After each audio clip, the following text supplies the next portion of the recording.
All right, Larry, hope everyone is settled in for a great Draft Champions contest. Here, lucky to witness it. I'm Brandon Gaudin with Charles Davis. These guys that you see on your screen, they won't be witnessing. They will be participating in what should be an excellent game. Let's get down to the field. It's time for kick.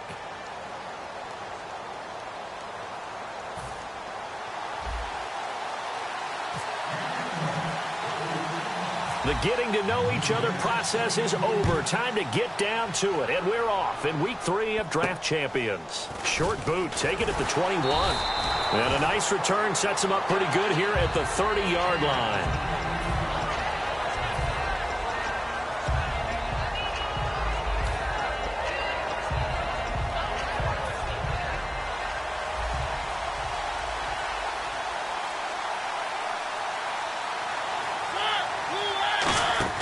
Mariota now to throw on first down. And his first pass here is going to fall incomplete. He was trying to get it to Ezekiel Elliott. That'll bring up second down. Possible run anticipation here as the D-line sandwiches together.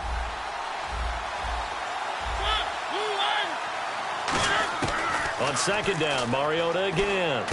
Completes it over the middle to Floyd. And he'll get it out near the 40 to the 39.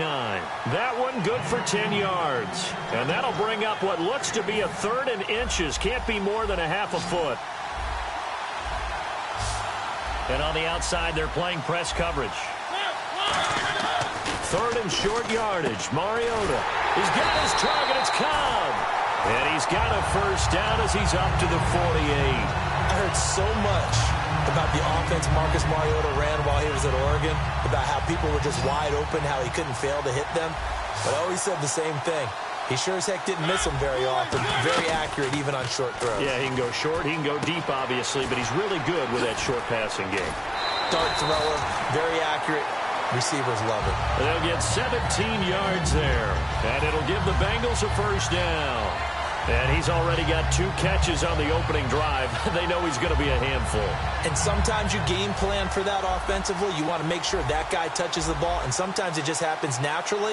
And then you change your game plan. When he has the hot hand, you keep going back to him because he's running routes with confidence as the game goes on. And this is caught. It's Jimmy Graham. That throw good for 4. It's second down. Second down now after the pass completion. And the pocket's been protected pretty good here so far on the opening drive. We always talk about confidence in runners and catchers and quarterbacks. How about the protection detail? They're not allowing anyone near the guy throwing the football. They were trying to get it there to Michael Floyd. And now it's 3rd down. It's always tough for the guys throwing the football when they think they've got a completion and the ball's almost there, and then someone sneaks a hand or 2 in and bats it away. On 3rd down, Mariota. And that is incomplete. I had a coach tell me a long time ago that running a screen pass is similar to acting 101 for your offense because you got to show something different and create extra space for linemen to chase the quarterback in order to create extra room for the receiver to catch the football and maneuver upfield. In this case, they'll give a lot of credit to the defense. They communicated well. You could hear them talking to each other on the field, and they reacted and knocked it away. There he goes left side. The 30. And he's going to score. It's a Seahawk touchdown. In both locker rooms, the coaches talked about setting the tone early. Didn't matter whether you start on offense or defense. In this case, the team that had the ball first did exactly that. Took it right downfield and scored. And this will give the Seahawks a 7-0 lead.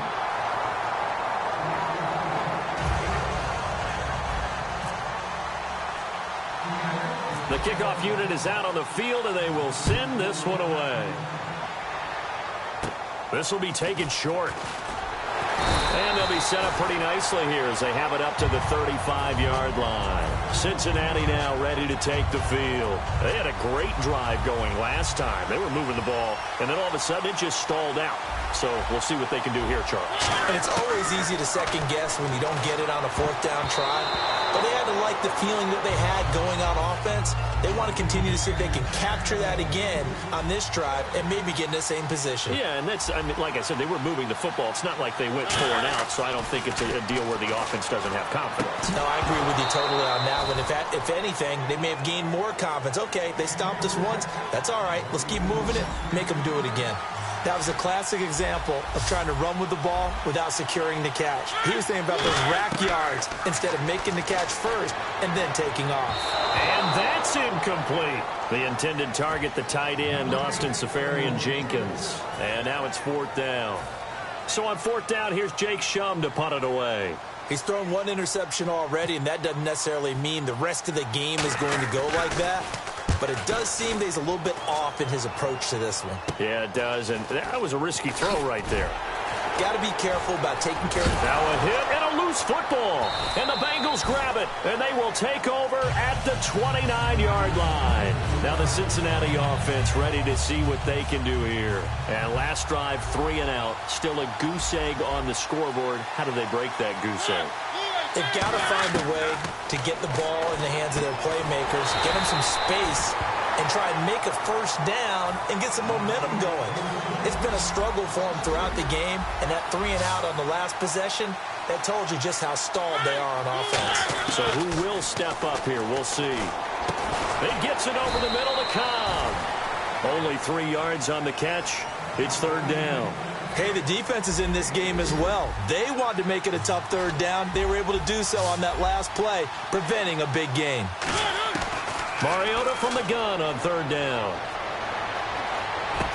Caught by Cobb. And he'll have the first down, getting this one to the 14-yard line.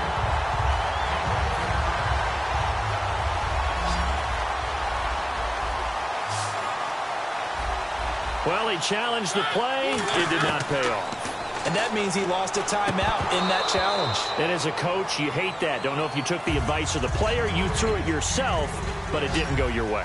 At the end of the day, it all comes back to the head coach. He has the final determination on whether to actually challenge the play or not. In this case, it didn't pay off for him. And that's got to be so heartbreaking. You throw that flag, you probably feel really confident, and then all of a sudden, boom, you lose the challenge.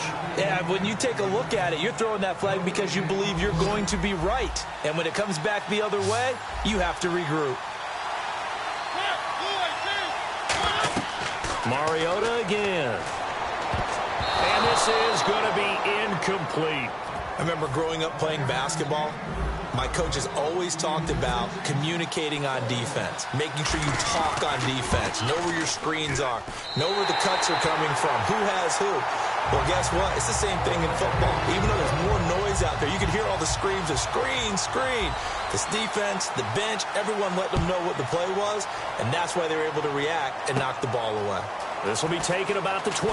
And he'll have good starting field position as he's up just shy of the 40.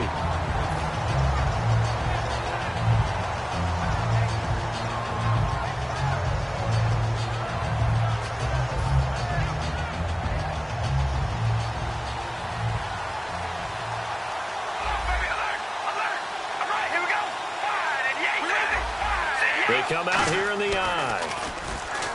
To throw his car. It's caught by Mike Evans. And getting this just shy of midfield, they'll spot it at the 49. When Mike Evans sees man coverage, I don't think he's the only guy who gets excited. I'll guarantee the guy throwing the ball does, because guess what? He's got a lot of options about where to place it because of Mike Evans' size and frame. Alongside my broadcast partner, Charles Davis, Brandon Gaudin hits the Seahawks with a football to begin quarter number 2, and they've got it here with a first down.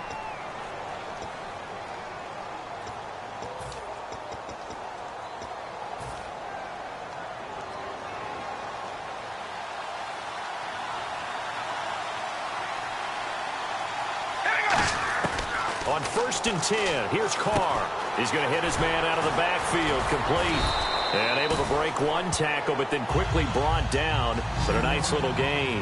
And when you have a guy in the backfield who can catch the football, you don't just use him strictly for checkdowns or dump-offs. You make him part of the primary passing attack, because what you're trying to do is get him into open. Got a man, it's caught inside the 10. They give him a gain of 37. And there's another one of those incredible highlight reel catches. One-handed, deep downfield, another big completion. I know this, partner. As a defender, I don't know how you avoid watching what they do. It's everywhere. All the highlight shows, watching it on Madden. Try not to get intimidated before you go out and have to play against these guys and try and stop them. Again, it's Carr. And he is in for the Seattle touchdown. Dez Bryant, a 7-yard touchdown grab. And the Seahawks add on to their lead.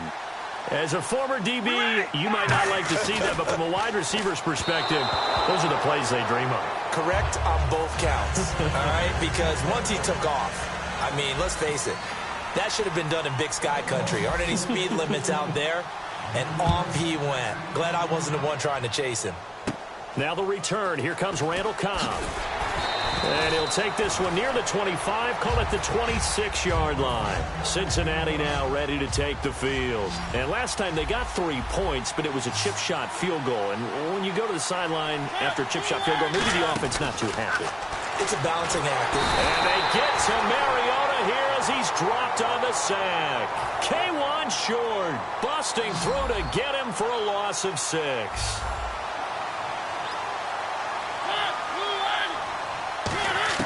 Mariota now on second down. It's caught outright by Graham. And he's brought down after a good gain. And a nice gain of 21 yards. So after that big play, let's see if they can catch their defense maybe on their heels. One man in the backfield, Elliott. And they'll give it to him here. And able to break one tackle, but then quickly brought down. But a nice little gain. A nice run there, 9 yards. And it'll be second down. Some runs are blocked so well, you almost forget that someone has to carry the ball to gain the yardage. The leverage by the offensive line to create space up front, really well done. Oh, he's got a man wide open, complete. That one goes for 24 yards. 2 minutes to go here in the first half. We're back to Arrowhead after this.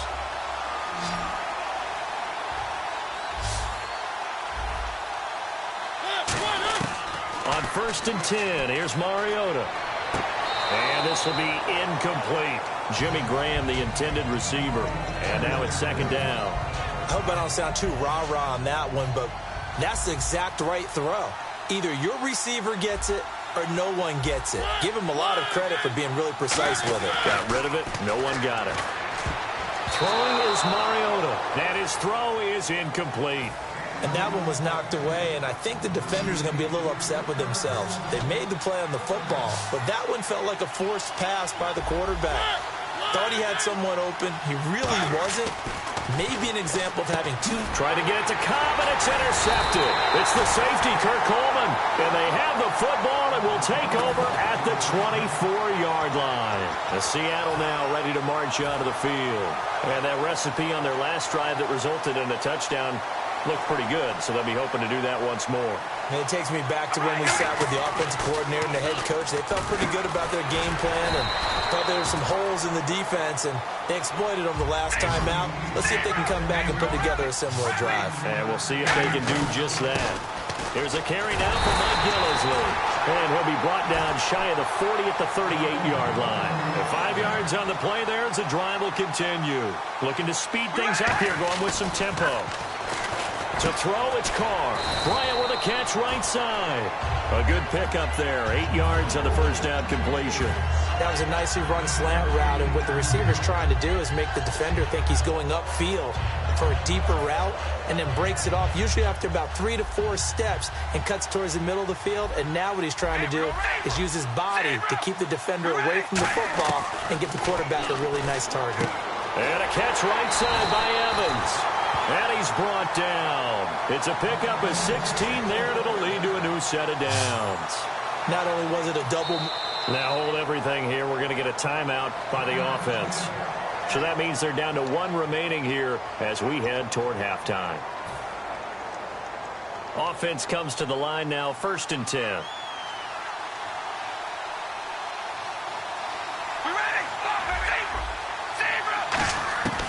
shotgun now for Carr. Nowhere to escape, and he goes down. Now whistles come in. We're going to get a timeout here by the offense. And with halftime on the horizon, they'll be out of timeouts from here forward. They come out 5 wide, 3 of them to the right side. Now Carr throwing on second down. He's going to let this one go deep. He's got it at the 15. And he takes it down deep into enemy territory. A big play there just before halftime. 43 yards. And now it looks like they're going to be in the hurry-up. Carr now to throw. And it's a Seattle Seahawks touchdown. Heard a coach talk about those late-in-the-half scores, especially ones that give your team a pretty decent cushion. He said those could be the ones that could finish off a squad if you let them. Yeah, they've got the cushion. This half has been theirs.